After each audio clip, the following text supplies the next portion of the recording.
Un saludo afectuoso y cordial para toda la audiencia y para el Ministerio Verdad Adventista. Damos gracias a Dios por el estudio de la lección número 10 programado para el sábado 11 de marzo bajo el tema La devolución. Y oí una voz del cielo que dice, escribe, bienaventurados los que de aquí en adelante mueren en el Señor, sí dice el Espíritu, para que descansen de sus fatigas y sus obras les sigan. Apocalipsis 14, verso 13. El versículo de memoria es muy significativo para los adventistas del séptimo día, pues les recuerda el privilegio de haber vivido la vida de una manera sabia en obediencia a los mandamientos de Dios y a la fe de Jesús, cumpliendo el propósito divino en el servicio de la humanidad y llegar a la dicha de descansar en la esperanza del mensaje del tercer ángel para en una resurrección especial recibir la promesa de la salvación y de la vida eterna. La administración de la vida pasa por etapas. La primera es la de la dependencia, cuando nacemos y llegamos a una edad de mayoría para la etapa productiva. La etapa de la independencia, donde desarrollamos la vida laboral, pero paralelamente nuestro propio proyecto de vida familiar, académica y espiritual. Y luego la etapa final de sobrevivencia al terminar el ciclo productivo y ver ahora el resultado que para pocas personas es el logro de bienes y riqueza, para otros afortunados una jubilación digna, pero quizás para la mayoría de los seres humanos en promedio la hora de la dependencia del apoyo familiar y de amigos, porque ya no hay opciones laborales para generar ingresos. Viene la vejez acompañada de enfermedad e incertidumbre y temor de lo futuro, sobre todo si no se logró una base de ahorros, estabilidad o solvencia financiera. Pensando en esos motivos, muchos protegen su capital con la expectativa de saber si les alcanzará para llegar a los últimos días de vida en este mundo. Ante dicha realidad de los hijos de Dios que han entregado sus vidas a la custodia divina, sabemos que Él tiene el control y que Él es fiel y justo. Sin embargo, podemos pedirle sabiduría y capacidad de enfrentar esta última etapa de la vida de la mejor manera posible. En el estudio de hoy nos centraremos en dos preguntas sobre nuestros últimos años de vida. Número 1, ¿cuál es el consejo de Dios en nuestros últimos años de vida? Número 2, ¿qué principios bíblicos debemos de seguir en la etapa final de nuestra vida? Finalizando con las aplicaciones pertinentes. Comencemos pues con ¿cuál es el consejo de Dios en nuestros últimos años de vida? Partimos de la parábola citada en Lucas capítulo 12, versos 16 al 21, donde se nos presenta al rico insensato, un hombre que había llegado a un nivel óptimo de prosperidad temporal, pero en sus proyectos inmediatos y futuros no tomaba en cuenta a Dios. Deuteronomio 8, 17 y 18. No pensó en sus semejantes menos favorecidos, como le recomendaba la Torá. En sus ideas de vivir una vida holgada en abundancia de placeres, él dijo estas palabras: esto haré, derribaré mis graneros y los edificaré mayores, y ahí guardaré todos mis frutos y mis bienes. La parábola usa en abundancia pronombres posesivos: mis frutos, mis graneros, mis bienes, indicando que todo circulaba en derredor de sí mismo. Sus cálculos eran disfrutar un excelente plan de retiro y de jubilación para muchos años. Él expresa estas palabras: y diré a mi alma, alma reposa, come, bebe y alégrate. No pensó ni por un momento en una calamidad natural que arruinaría sus planes o una guerra que lo destruye todo, ni mucho menos la visita de la muerte repentina. Dios le dijo: necio, esta noche vienen a pedir tu alma, y lo que has provisto, ¿para quién será? Así es aquel que hace para sí tesoros, pero que no es rico para con Dios. Esas fueron las palabras concluyentes de nuestro Señor Jesucristo. No debemos cometer el error del rico insensato. Todo ser humano muy pronto va a dar a Dios cuenta de su mayordomía. Debemos de pedirle la ayuda para vivir de manera útil a su vista y preparados para la muerte y para la eternidad. Y la mejor manera de hacerlo es haciendo la voluntad de Dios. En la obra de Dios no hay límites de servicio por la edad. La tercera edad puede ser bendecida si se consagra a Dios y a su obra. Tenemos en la Biblia el ejemplo de Daniel, un personaje que llegó a edades avanzadas sirviendo con fidelidad en la administración de los reyes de Babilonia, de los medos y de los persas. Pablo nos aconseja, no nos cansemos de hacer el bien, porque a su tiempo segaremos y no desmayamos, Gálatas 6:9. Dios nos puede ayudar a continuar sirviendo hasta el último día de nuestra vida, Apocalipsis 2:10, o hasta la venida de Cristo, Mateo 24, del 44 al 46, y ser encontrados fieles siervos de Dios. En estrecha relación con lo que ya estamos analizando está la realidad de que la vida humana es tan corta como un suspiro. El Salmo 39, verso 5 dice: aquí diste a mis días término corto, y mi edad es como nada delante de ti, Reina Valera revisada del 60.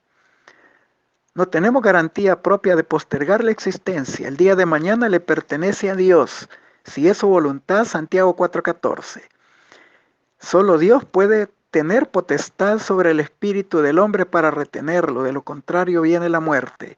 Eclesiastés 8:8.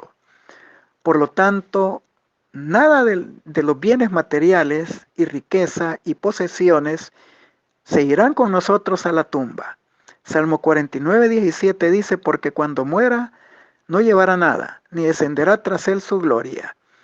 1 Timoteo 6:7 dice: porque nada hemos traído a este mundo y sin duda nada podremos sacar. Los cristianos saben que para la segunda venida de Cristo también un carácter formado a la semejanza divina es el único tesoro que podremos llevar de este mundo al venidero. Palabras de vida del Gran Maestro, página 267. El legítimo dueño de todo es el Señor, Dios. Nosotros únicamente somos sus mayordomos y debemos de darles a sus bienes un sabio uso. Una sabia administración de la vida puede cumplir este propósito, y uno de los recursos o herramientas importantes es la planificación financiera. En vida podemos dar buen uso al dinero, a las riquezas y a las posesiones, asegurar nuestros últimos días de vida con paz y tranquilidad, y luego el legado familiar de nuestros beneficiarios mediante un testamento después de nuestra muerte. Hebreos 9, verso 16-17. Esta es la regla general. Si lo hacemos, evitaremos que otros sean los árbitros en la entrega de los bienes heredados. Por eso el Señor dijo al rey Ezequías a través de su profeta Isaías, en el segundo libro de Reyes, capítulo 20, verso 1, Jehová dice así: ordena tu casa porque morirás y no vivirás. Los cristianos entienden la importancia de dejar las cosas en orden. Y en ese sentido, tanto después de saber que se cubrieron las necesidades de nuestros últimos días de vida, como el legado familiar para nuestros beneficiarios, también debemos de contemplar un mecanismo para hacer llegar al dador de los bienes, de los cuales siempre ha sido legítimo dueño, lo que le pertenece. En el testamento también se puede contemplar la administración de una parte restante para que sea usada en la obra de Dios después de nuestra muerte. Con este aspecto ahora podemos entender el porqué del tema de la lección número 10 es la devolución.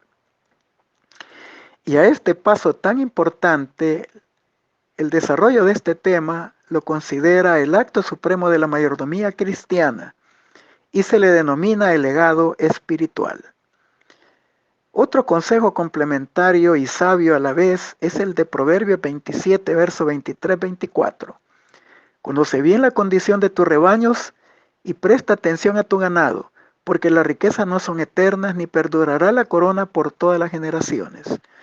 Biblia para las Américas. El uso correcto de la herramienta de la planificación financiera presentaría un diagnóstico de nuestra condición económica, para saber cómo está en realidad y cuál será el patrimonio que entregaremos a la familia aún antes de morir, y que dé para la sobrevivencia de nuestros últimos años de vida. Luego, con la ayuda de Dios, podremos asegurar a nuestros beneficiarios y ellos, a su vez, podrían tomar el diligente ejemplo y prever para sus últimas etapas de vida respectivamente y para las futuras generaciones. Las promesas entregadas por Dios a Israel, cuya economía era básicamente agrícola, se expresaban en granero, ganado y granos y frutos, etc. Pero esta promesa indica para los del siglo XXI que Dios bendecirá nuestro trabajo o nuestros negocios si le seguimos y servimos fielmente. Y como dice Proverbios 27:27, la abundancia de leche de las cabras te darán para tu sustento, el sustento de tu casa y de tus criadas. Aquí nos invita a ser diligentes en los asuntos financieros, de tal manera que se cubran nuestras necesidades personales y familiares. Y podríamos entonces parafrasear el versículo de la siguiente manera: revisa tus estados financieros, aplica las razones de liquidez, analiza tu balance y determina si estás trabajando arriba del punto de equilibrio entre ingresos y gastos, y si el rendimiento de tus activos es alto y si tu nivel de endeudamiento es sostenible. La diligencia demanda que se revise y se actualicen los testamentos, que incluyan todos los registros de propiedades inscritos en orden. Y de esta manera, cuando dejemos este mundo, no dejaremos problemas. Y si sobreviniere una imposibilidad antes de morir, por una enfermedad grave, dejaremos todo en orden. Y si Cristo no ha venido aún, también. Ya cuando faltemos, habremos dejado un buen legado de ejemplo a seguir. Pero la importancia debe de considerar en el orden que las bendiciones que hemos recibido puedan ser extensivas a las demás personas necesitadas y sobre todo al avance de la obra de Dios, porque las riquezas no durarán para siempre. Proverbios 27:24. Continuamos ahora. ¿Qué principios bíblicos debemos de seguir en nuestra etapa final de la vida? Y si repartiese todos mis bienes para dar de comer a los pobres y le entregase mi cuerpo para ser quemado y no tengo amor, de nada me sirve. Primera de Corintios 13:3. Se nos invita a considerar experiencias de personas por lo general muy ricas que al morir han dejado parte de su dinero y sus bienes para actos filantrópicos. A la vista de la sociedad fueron consideradas personas altruistas. En el Nuevo Testamento se presentan algunos casos parecidos, tal como lo que refiere Pablo en el versículo citado, donde era costumbre dar la limosna y repartir el dinero entre los pobres, que en su mayoría era únicamente para recibir de recompensa la alabanza de los hombres. Mateo 6 del 1 al 4, sin tener el reconocimiento de Dios, porque el factor motivador no fue el verdadero amor, ni las cualidades requeridas en el desarrollo del carácter a la semejanza divina. Por lo general, estas personas no se les ha dado la oportunidad de conocer el poder transformador del Evangelio, ni conocer al Salvador Jesucristo. Debemos de pedirle a Dios la capacidad de llegar a sus corazones y a sus vidas, porque ellos también necesitan conocer la verdad y al Salvador Jesucristo. Tanto en el Antiguo como en el Nuevo Testamento se nos advierte sobre lo fugaz que es poner la esperanza en las riquezas. Eclesiastés 5:10 dice: el que ama el dinero no se saciará de dinero, y el que ama el mucho tener no sacará fruto, porque todo es vanidad. En 1 Timoteo 6:17 dice: a los ricos de este siglo mándales que no sean altivos, ni pongan su esperanza en las riquezas que son inciertas, sino en el Dios vivo, que nos da todas las cosas en abundancia para disfrutarlas. El dinero puede dominar poderosamente a los seres humanos, y esto ha llevado a muchos a la ruina eterna debido a los métodos usados para obtenerlo o acumularlo. Y por eso la palabra de Dios nos invita a reflexionar. Para muchos cristianos la prosperidad se vuelve una trampa que no pueden manejar, y en el contexto de ser buenos mayordomos, en preparación para la muerte, enfrentan la tentación de acaparar posesiones ahora, justificándose que cuando mueran entonces podrán entregarlo todo. De esta manera piensan que es mejor que gastarlo ahora. Y como hemos estudiado ya, las riquezas no son para siempre, las condiciones de un país o de la economía mundial cambian rápidamente y se cerrará el tiempo de la gracia y llegará el día en que ni su plata ni su oro podrá librarlos en el día de la ira de Jehová, pues toda la tierra será consumida por el fuego de su celo, porque ciertamente destrucción apresurada hará de todos los habitantes de la tierra. Sofonías 1:18, Reina Valera revisada del 1960. Para quienes no podemos manejar la prosperidad, la súplica del sabio Salomón se vuelve más que oportuna en Proverbios capítulo 30, versículo 8. Vanidad y palabra mentirosa aparta de mí. No me des pobreza ni riqueza, manténme del pan necesario.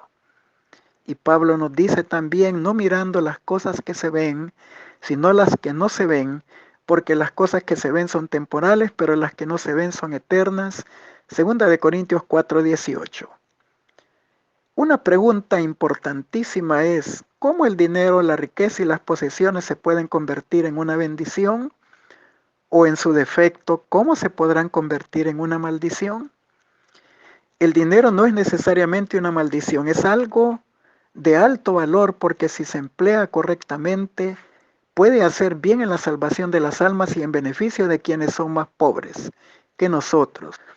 Por un uso pródigo e imprudente, el dinero llegará a ser un lazo para quien lo gaste. El que emplea el dinero para satisfacer su orgullo y ambición hace de él una maldición más que una bendición. El dinero prueba constantemente los afectos.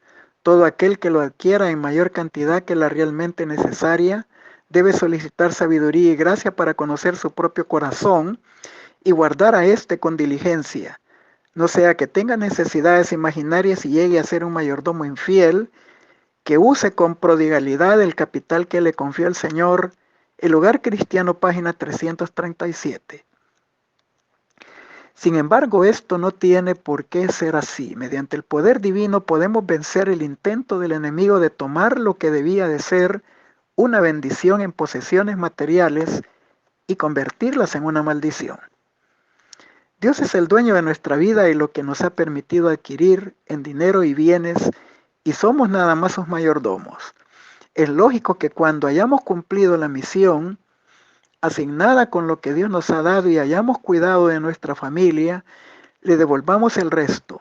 Y se puede dar aquí la impresión de que bastaría con que contemplemos dentro de una cláusula en el testamento la parte de los familiares y la parte que devolveremos a Dios. Y en realidad no sería muy diferente a la obra que hace un filántropo en este mundo, con la excepción de que si lo hacemos con el espíritu y motivo correctos, sí será acepto a la vista de Dios. Pero además del llamado legado espiritual, dentro de él, esta visión se quedaría muy corta de alcance. Parte del legado espiritual es también fomentar a nuestros hijos desde sus edades tempranas a practicar la fidelidad a Dios en la devolución de sus diezmos, de sus ofrendas y de todo aquel recurso económico que llegue a sus manos como una bendición. Así como lo expresó David en el primer libro de Crónicas 29:14, pues todo es tuyo y de lo recibido de tu mano te damos. Esto sería uno de los mayores legados espirituales que daríamos a nuestros hijos para garantizarles una vida de comunión y de salud espiritual con Dios, ya que después de nuestra muerte ellos como herederos serían los responsables a la vista de Dios. A la luz de esta cita anterior, no basta solo contemplar en un testamento la porción de la familia y lo que dejaríamos para la obra de Dios, sino que es nuestra responsabilidad enseñar a nuestros hijos a vivir en fidelidad delante de Dios, y esto solo lo podremos lograr cuando ellos vean en nuestro ejemplo la fidelidad a Dios y sean inspirados por el Espíritu Santo a seguir nuestro modelo de vida. Se enumeran a continuación algunas ventajas de ser fieles mayordomos en la vida. Hay muchas ventajas y daremos las siguientes. Número 1. Podremos ver los resultados de la donación. Ejemplo, en un nuevo edificio de iglesia, en un joven que va a una universidad a estudiar una carrera para su vida, una campaña evangelizadora financiada y otros beneficios. Segundo, se cubren las demandas de la obra de Dios en un mundo que demanda cada vez mayores inversiones en la medida que nos acerquemos al fin del tiempo de la gracia. Número 3, el impacto de que en vida se destinen cantidades especiales para la obra de Dios será diferente a que sus beneficiarios al morir puedan pensar con recelo que se les despojó de lo que era suyo para darlo a la obra de Dios. Número 4. Fomentará el buen ejemplo de la práctica de valores familiares, generosidad y amor por los demás. Número 5. Reduce el importe del impuesto patrimonial. Número 6. Garantiza que el donativo se direccione donde su voluntad se especifica y se evita dejar como árbitros a otras personas después de la muerte para que hagan lo que consideren ellos necesario, pero no necesariamente lo que se pidió. Séptimo, evidencia que el corazón del donante está siendo transformado en semejanza de Cristo y su carácter, pasando del egoísmo al altruismo. Y 8, almacena tesoros en el cielo. Para finalizar nuestro estudio nos vemos obligados a aclarar que siempre hay excepciones a toda regla en un mundo tan difícil como el nuestro, y se dan muchas sorpresas, y al respecto no todos los padres han tenido la dicha de llegar a la última etapa de su vida en estabilidad económica que dé para ellos y sus familias después de su muerte. Algunos en la mejor de sus circunstancias, lo único que lograron fue una jubilación y finalizan esa jubilación al morir. Pero ¿qué decir del comerciante en pequeño que no tuvo ni siquiera este beneficio mencionado? Su esfuerzo era el día a día, el diario vivir, y al no poder ya trabajar tiene que depender de la buena voluntad de sus hijos o parientes o amigos que le aprecien. Por lo tanto, debemos de recordar a los hijos que el quinto mandamiento es un mandamiento con promesa: honra a tu padre y a tu madre. Éxodo 20:12 y Efesios 6 del 1 al 3, y que por ningún caso se debe de pasar por alto el ayudar a nuestros padres de edad avanzada que ya no pueden valerse por ellos mismos. Una conclusión oportuna y valedera es que tanto padres como hijos de forma recíproca, en las condiciones ya mencionadas, deben de, acuerdo a sus respectivas circunstancias, hacer lo que sea necesario y esté a su alcance por cumplir fielmente los principios de la santa ley de Dios y de la mayordomía cristianas. También debemos de pedir en oración al Señor sabiduría para tomar decisiones correctas en el momento oportuno. La facultad de elegir y decidir se ejerce mientras estamos en vida. Después de morir no sabremos lo que sucederá con lo que dejemos. Plasmado en un testamento, no sabemos si se respetará o no nuestra voluntad.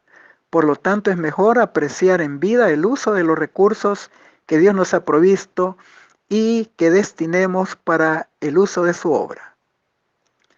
Aplicaciones pertinentes. Se me ha mostrado que algunos hombres que generalmente son sagaces, prudentes y perspicaces respecto a la transacción de negocios que se distinguen por su prontitud, minuciosidad, manifiestan una falta de previsión y presteza respecto al plan adecuado de distribuir sus bienes mientras están vivos. No saben cuán pronto pueden concluir su tiempo de prueba. Sin embargo, pasan un año y otro con sus negocios sin arreglar y con frecuencia su vida finalmente se cierran sin tener el uso de sus facultades mentales para arreglar sus asuntos, o pueden morir repentinamente sin un momento de advertencia, y sus bienes se distribuyen de una manera que ellos no habían aprobado. Son culpables de negligencia, son malos mayordomos delante de Dios. Testimonios para la Iglesia, tomo 3, página 132. Los que son fieles mayordomos de los recursos del Señor conocerán exactamente la situación de sus negocios y como hombres prudentes estarán preparados para cualquier emergencia. Muchos no se preocupan de hacer su testamento mientras gozan aparentemente la salud, pero nuestros hermanos debieran tomar esa precaución. Debieran conocer su situación financiera y no dejar que sus negocios se enreden. Deben ordenar su propiedad de manera que puedan dejarla en cualquier momento. Consejos sobre mayordomía cristiana, página 342. El dinero no es necesariamente una maldición, es algo de alto valor. Si se le emplea correctamente, puede hacer bien en la salvación de las almas y en beneficio de quienes son más pobres que nosotros. Por su uso pródigo e imprudente, el dinero llega a ser una maldición, más que una bendición. El dinero prueba constantemente los afectos de aquellos que lo adquieren en mayor cantidad de lo necesario. Deben solicitar sabiduría y gracia para conocer su propio corazón y guardar a éste con diligencia, no sea que por necesidades imaginarias nos convierten en mayordomos infieles que usemos con prodigalidad el capital que Dios nos confió. Hogar Cristiano, página 337. No es correcto que os conforméis con hacer vuestros donativos y legados testamentarios al morir. No podéis determinar ni con el menor grado de certeza que la causa se verá alguna vez beneficiada por ellos. Satanás obra con suma destreza para incitar a los familiares y busca todo falso pretexto para ganar en favor del mundo lo que solemnemente se prometió a la causa de Dios. Siempre se recibe una cantidad menor que la que se prometió en el testamento. Al parecer estiman que todo lo que se dé al Señor representa un robo hecho a los familiares de los finados. Si deseáis que vuestros recursos sean dedicados a la causa, entregadlos, o por lo menos todo lo que realmente no os haga falta para vuestra mantención, mientras vivís. Unos pocos de los hermanos están haciendo así y disfrutan de la satisfacción de ser ejecutores de su propio testamento. Testimonios para la Iglesia, tomo 5, páginas 144 y 145. Les deseo un feliz sábado en la presencia bendita del Señor.